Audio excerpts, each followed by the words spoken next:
We're back for another episode of the High Achieving Female Podcast, and this time we are catching up with Merrilee Kick. She is number 10 on the list of 50 fastest growing women-led and owned businesses in America, and the founder of BuzzBallz Southern Champion, based in Texas. Her company is the only women-owned distillery, winery, brewery combination in the United States, producing ready-to-drink cocktails, spirits, and private label brands. We are catching up on her family business, how it's grown to sell its products in all 51 states and 21 countries, and now her journey from founder to CEO in the competitive beverage industry. This catch-up conversation is truly inspirational. Enjoy. Welcome to the High Achieving Female Podcast, powered by Know, where we believe high-achieving female leaders deserve to be known. Here, you're going to get the tips, tools, and inspiration you need to network, grow, scale, and balance your business, career, and life.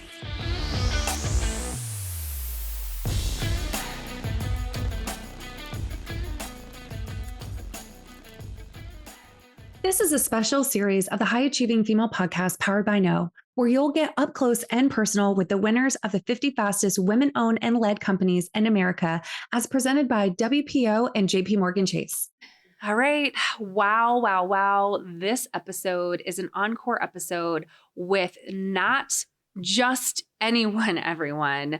Welcome to another episode of the High Achieving Female Podcast. I am sitting in real life, side by side, with the one, the only Merrilee Kick. Merrilee, welcome to the podcast. Thank you. Merrilee, I'm going to bring everyone up to speed really quickly. This is an encore episode, second episode we've recorded with Merrilee. So here's what I'm going to say is if you haven't listened to the very first episode, hit pause right now, go back into the library and go listen to that very first episode. We're not going to recreate this episode. We're going to continue the conversation. So Merrilee is the founder and CEO of BuzzBallz. We all know BuzzBallz. I've seen BuzzBallz everywhere. They're in every end cap of every store I've ever walked into. Also Southern Champion. She's 1,000 employees, 29 countries, wide distribution. This woman is a goat. She is a little scary. But she is business. I love the mess out of this woman because let me tell you why. You've taken the stage at our conference. You are a 100 Women to Know recipient. You're several times on the 50 fastest woman-owned and led businesses with WPO and JPMorgan Chase. But here is the fact that I love the most about you. You are the epitome of it's never too late to start. You launched BuzzBallz at 48 years old. Right.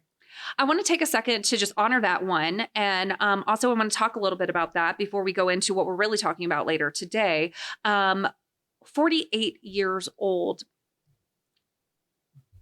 You know, we talk a little bit about like, oh, I'm coming out of retirement. My fun side project becomes something bigger.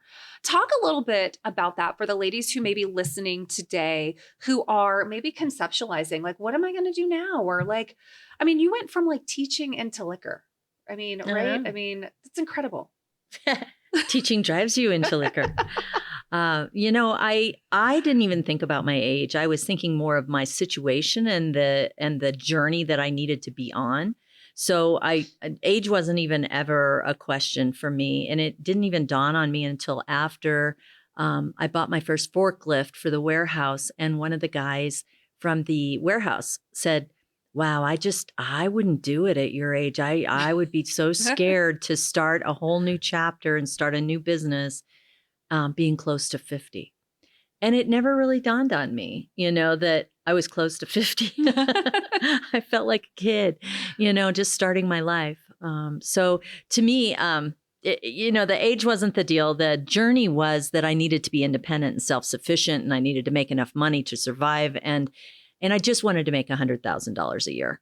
I love that. I love it because you came from a teacher salary. Yeah. I mean, I was going to double my income. You were going to double your income. And funny enough, this was really on the first episode that we recorded with you, sort of the challenges and the backstory of how BuzzBallz and Southern Champions came to be. We won't really cover that because they're all going to go back and listen to that if they don't know this incredible story. But you built this business with your family side by side. You have now, as of May 1, big news, have exited. Well, sort of exited. You're going to remain. You've sold. You are going to remain the CEO for the next few years as you kind of help them grow. But when you sold, the valuation of this business was about $1.4 billion. Correct, yeah. So for someone who just said, I want to double my income and make $100,000 a year, years later, now here you are, $1.4 billion valuation. And I think that is due to, just taking one step at a time and building upon our strengths and going just the extra mile. And, it's like, okay, let's have this capability. Okay, well, that capability leads us to this next capability. Why don't we try this too? And, we just kept growing on this. So when you come to BuzzBallz and you see our factory and you see 750,000 square feet of vertically integrated manufacturing space, you go, oh my gosh, this is amazing. How did you do this? Right. But it didn't just happen in one snap. It happened over time. It built momentum over time. And one success led to another success. And so it just started this snowball until we became the number one ready to drink cocktail in the country, which was, like a shock to me. I'm like, oh my gosh, I didn't know we were that big. One of the things, though, Merrilee, you have admitted to, and it's so obvious, you have never been afraid to do the work. You literally were on the grounds, in the weeds. You were hitting up these guys, these distributors. You were at the trade shows. You were, fine-tuning product and development. And building relationships. Doing all the things. Yeah, and hiring people, running the company. And like I said, you learn what you know, and then once you know it, you can delegate it. That's right. It's hard to delegate something if you don't know how to do it. So I think that foundation was really important.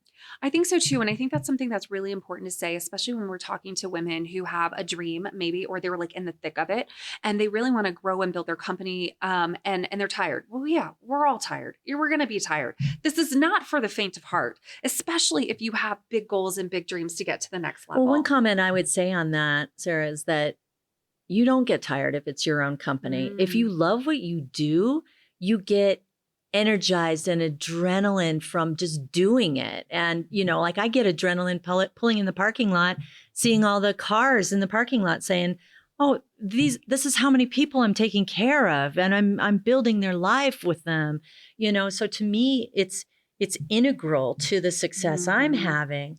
So, to me, I just don't feel like, that people need to be energized or anything. If you're not automatically energized, get out of the business. Yes. Oh, best advice ever. 100% owned and operated prior to the sale. As we mentioned already, family business, like the kids are involved, the husband's involved, everybody's involved. My kids are no longer kids. They're like 33 and 30 now. And, my husband got involved in 2018 and he's our CFO. So. And I asked you offline, why did you decide to sell?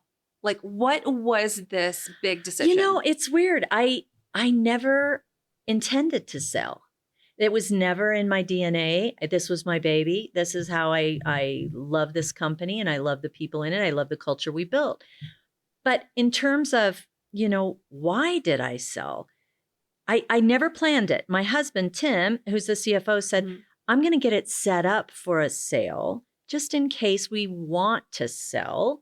And then we started courting some companies that were interested in us because we get inbound calls all the time of, hey, we want to do some M&A activity with you. We'd like to buy your company for $100,000, that kind of thing. Yeah. So I mean, we get those all the time. And so he started fielding more and more of those.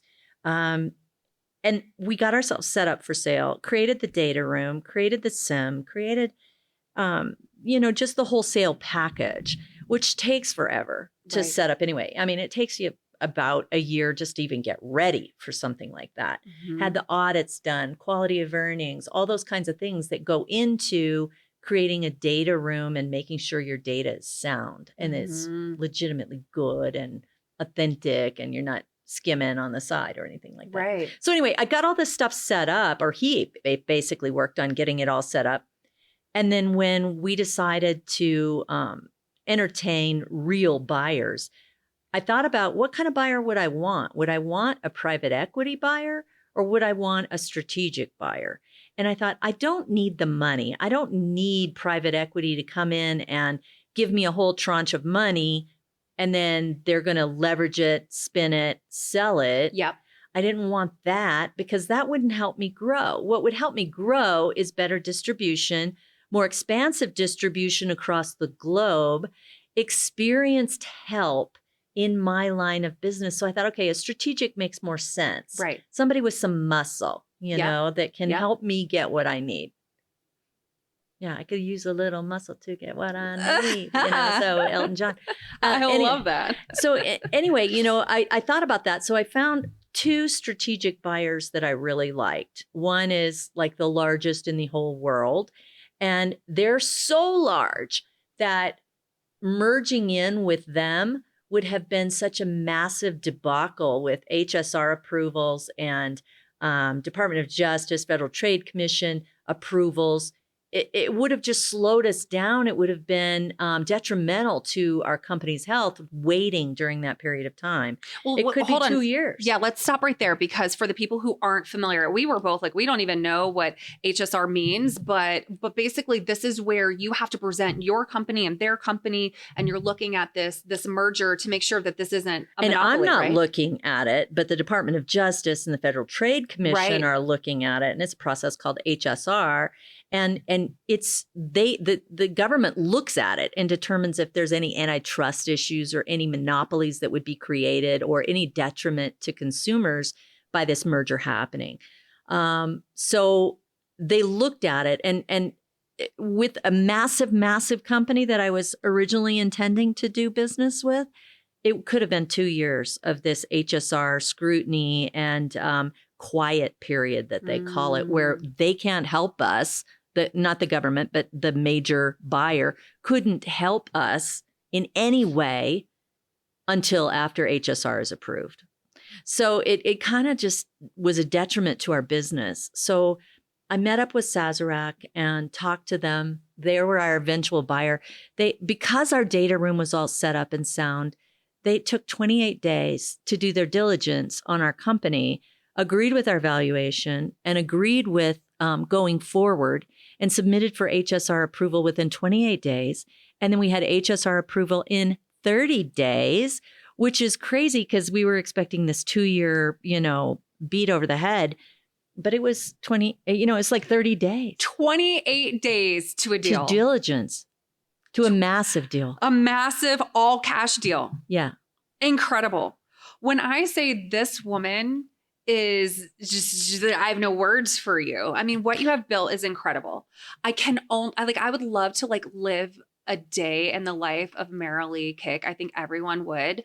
Just a powerhouse boss woman who literally said, hey guys, you got 30 days. Are we in? We're out. Let me know. And they said, hell yeah, we're in. They were in. And then to get this approval within 30 days, which you thought was going to be this 2-year process. That's the default if there's nothing wrong. If there's nothing wrong with the merger, they don't even tell you, hey, you passed HSR approval. They just don't tell you anything. So that means since they had no rejection, then you're okay. And it was because you were this complementary it's like we plugged into their existing portfolio. They have 400 brands. Like Sazerac has Buffalo Trace, Fireball, 99-cent shots, 99 bananas, Chi-Chi's, a whole bunch of brands, like 400 brands. They have a bunch of value brands. They have some really high-end bourbon brands. But where they're not super strong is ready to drink, which is where we're number one. So we plugged right into the side hip of them and they're 10 times bigger than us. So we're like sliding in as a complimentary item for them. So I think Department of Justice didn't have a problem with that. And from like the initial conversation to 60 days later, like now it's happening. It's done. They're in. They're in. They're in. They're on the streets. They're distributing. They're making the deals. They're rolling. Going. They're going hard. So you'll stay on as CEO for 4 years or a couple of years, yeah. right? I could stay on as long as I want, but I have an employment contract for 4 years. And the ultimate goal is, and when we said why, right? What's the why? And you said there were several reasons why. Not that you ever came into this intending to sell, right? Right. But it was the timing. It was the legacy for the family and building generational wealth. I mean, you have impacted so many people just in the town of Texas that you're in with employing all of these amazing team members through your production and manufacturing, and really leaving a legacy. But also the goal is to work side by side with these people to take this from a $1.4 billion valuation into like a $5 billion. Yeah. And business. I think, part of the why behind that is I felt like it's not really fair for me to hold it back based on what my capabilities are and what my team's capabilities are right now. I think we have an awesome, awesome team, but we know that to get to where we want to get on our own, $5 billion, or something like that. If we wanted to get to that on our own, it would take longer for us to get there without their help. So it's more fair for me and for my company to catapult it and to have that injection of cash, but to have that injection of knowledge, capability, legal backing, and muscle just to, help us go forward in such a massive scope that incredible. It's really going to be cool.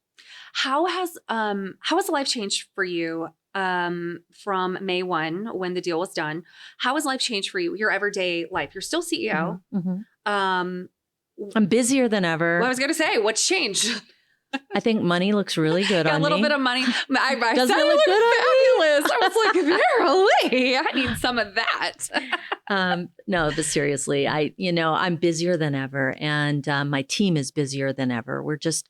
We're executing on this growth strategy that we've had, and we knew this was coming. And so it's a really exciting time in our company. So I can't take my foot off the accelerator. I'm not like going on lavish vacations or taking time off or, just hanging out and reflecting. I'm going, I'm just going. You really, so, I mean, it's probably created some extra excitement, some new invigorating excitement for like the next step, but also like, you're still the CEO. You're still running things. You're still, if not, you're doing more than you were before. Yeah, I'm busy.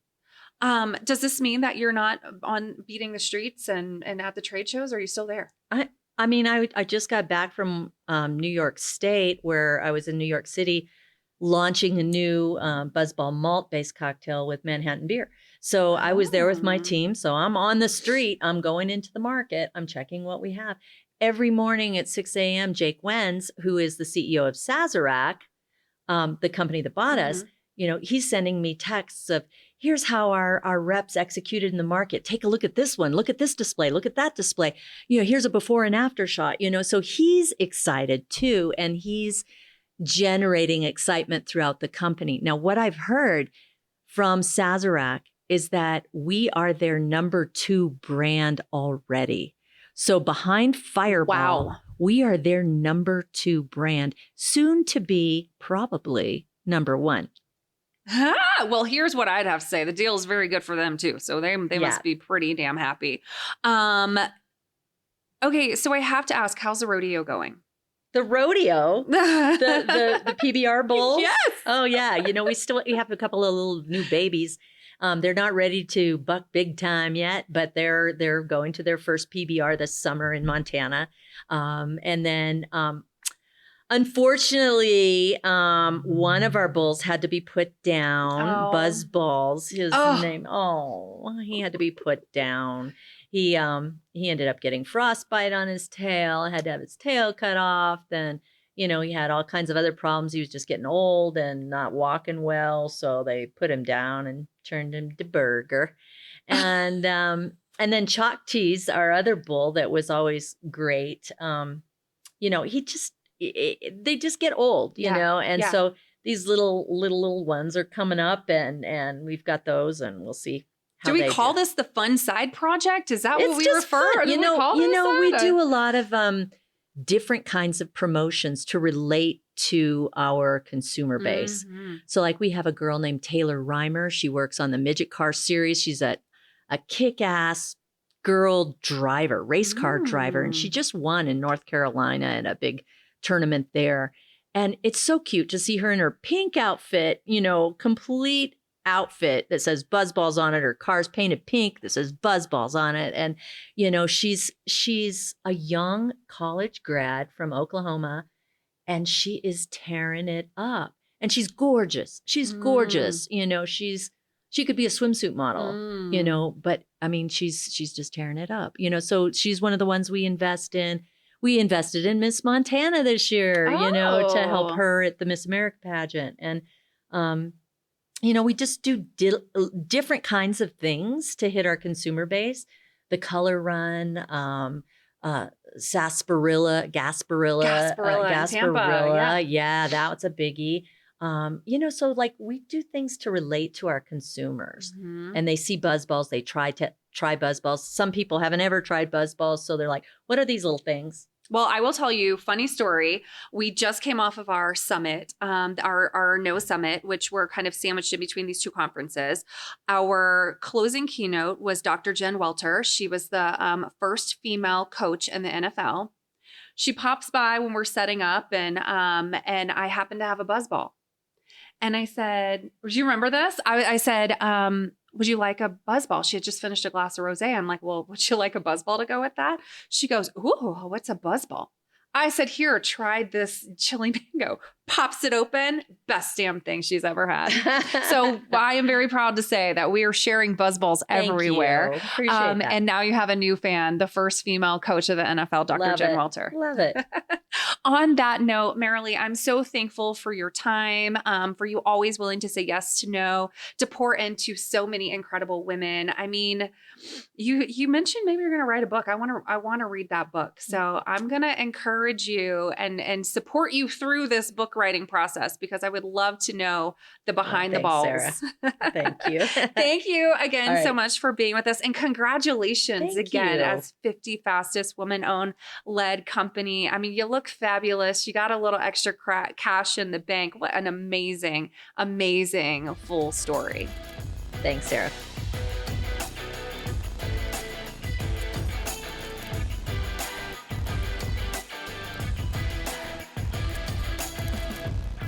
Thank you for joining us for this episode of the High Achieving Female Podcast, powered by No, where we believe it's time for high achieving women like you to be seen, heard, and recognized. Until next time, remember, you deserve to be known.